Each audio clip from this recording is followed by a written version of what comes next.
The IDAF, a foundation established to immortalize late Miss Ifedolapo Damilola Adedipe, who passed on at the age of 22 in the year 2013, performed the official launch of his empowerment program for the underprivileged girl child at a ceremony in Lagos.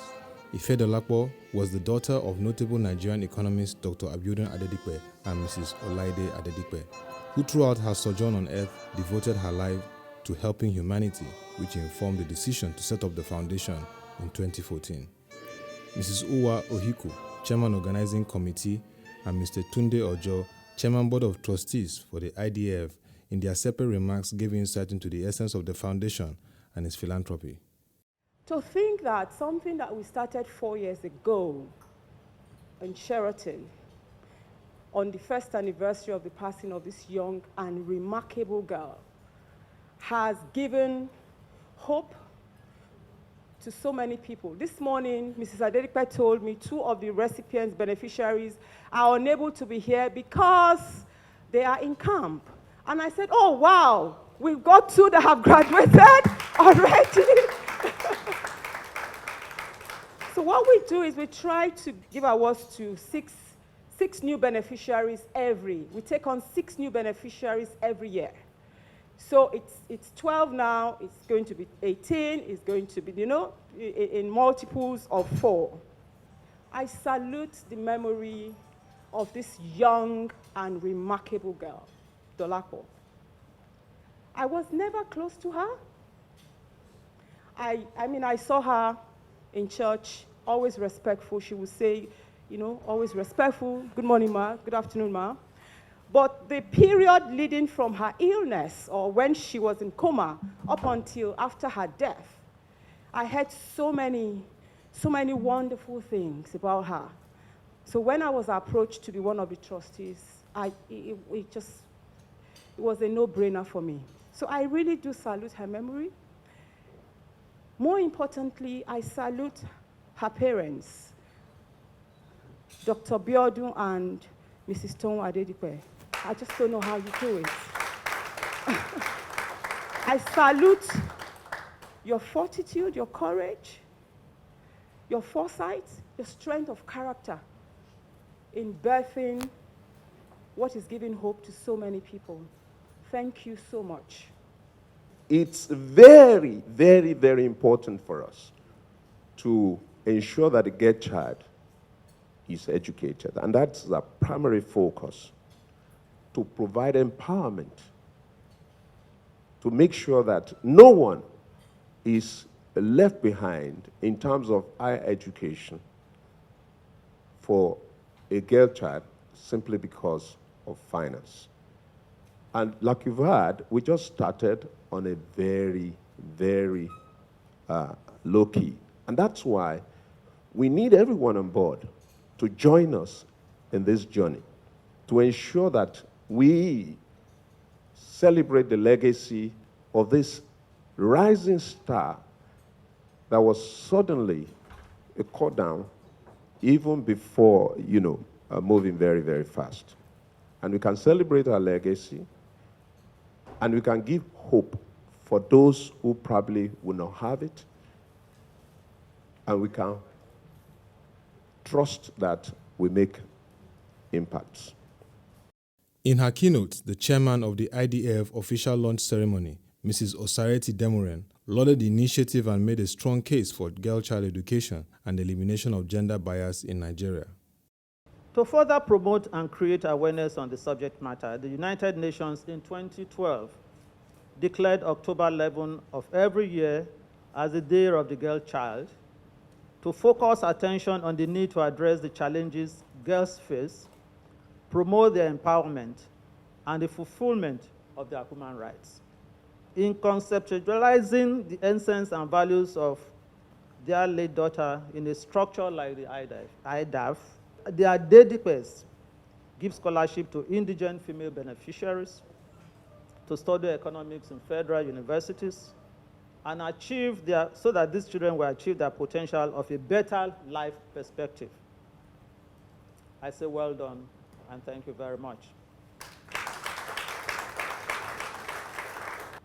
So I want to congratulate the Board of Trustees for a job. You're doing a good job. I also took note of what you said, because people of like minds should come together and form foundations. Because the government won't do everything. Get yourselves together. If God has smiled on you and God is gracious to you, get yourselves together, put something together, and start foundation, and identify whatever whether they are boys or girls. Because yes, attention is on girls. The boys too are also, they have a lot, especially in some part of the country where, I don't want to mention. So you just, so please let's do a lot of that, philanthropy. Let us recognize the right and ability of the girl child, help as much as we can to assist in meeting her needs so that she can realize her full potential. And also, she can then drive positive change in that family and by implication, the society. Highlight of the event was the presentation of scholarships to deserving female students studying economics and who have been consistent with the cumulative grade points average of not less than 3.75 from 4 selected federal universities. Dr. Abiodun Adedipe, on behalf of the family, thanked the Board of Trustees of the IDAF, friends and associates for supporting the growth of the foundation. He speaks further on the objective and the impact of the IDAF in Nigeria. The vision clearly is to empower the girl child and support her up until she becomes a reference professionally. So what we decided to do to start with is to offer scholarships to students of economics, but of course female students, but not just any female student, but those who on their own have challenges financing their education or even boarding. So the idea then is that if we provide this support, the girl child will be able to concentrate on her studies and also end up with a very good grade as a foundation. Now, having achieved that, there's a lot more to life. So we also intend to now provide guidance to them and counseling career-wise. And of course, part of that also eventually is to institute awards as well for the best graduating students of economics in some of our selected universities. But the whole idea is to take up that burden of funding the education and then also ensuring we set standards for them that motivate them to excellent performance.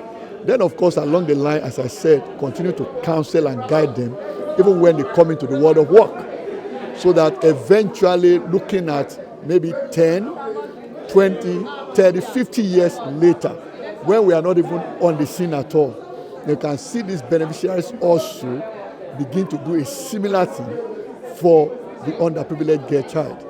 Essentially, that is the vision. So, looking at the environment, especially in the Nigerian context, do you think the federal government has created an enabling environment enough to harness the potential of the girl child in the country?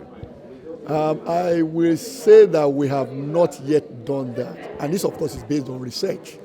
But when you look at data and hard facts, and I will just mention this here, that each time we talk about empowerment for women, all that we do in the political space is talk about having women in political posts, but we don't talk about the foundation, which is building the girl child from that tender age to see herself as someone who is a value to the society, someone who can contribute value, and then also now develop that girl child consciously, knowing that eventually when you do that, you're actually developing the nation. And there are data and facts to support this all over the world, not just in Nigeria, that proves that women have been better managers of resources. So the idea then is that if we are going to, really develop as a nation, then we should begin to empower the girl child such that she gets the capability and the capacity to manage resources with which she's naturally endowed to do. And when she does that also, it will not only affect her family, it indeed affect the entire society. And that is it is those facts and figures that we looked at globally that made us now narrow down. And of course, the fact that we chose economics also is to recognize what our daughter studied in the university. So that's essentially the whole idea. What would be your advice to Nigerian policymakers on driving a robust education system?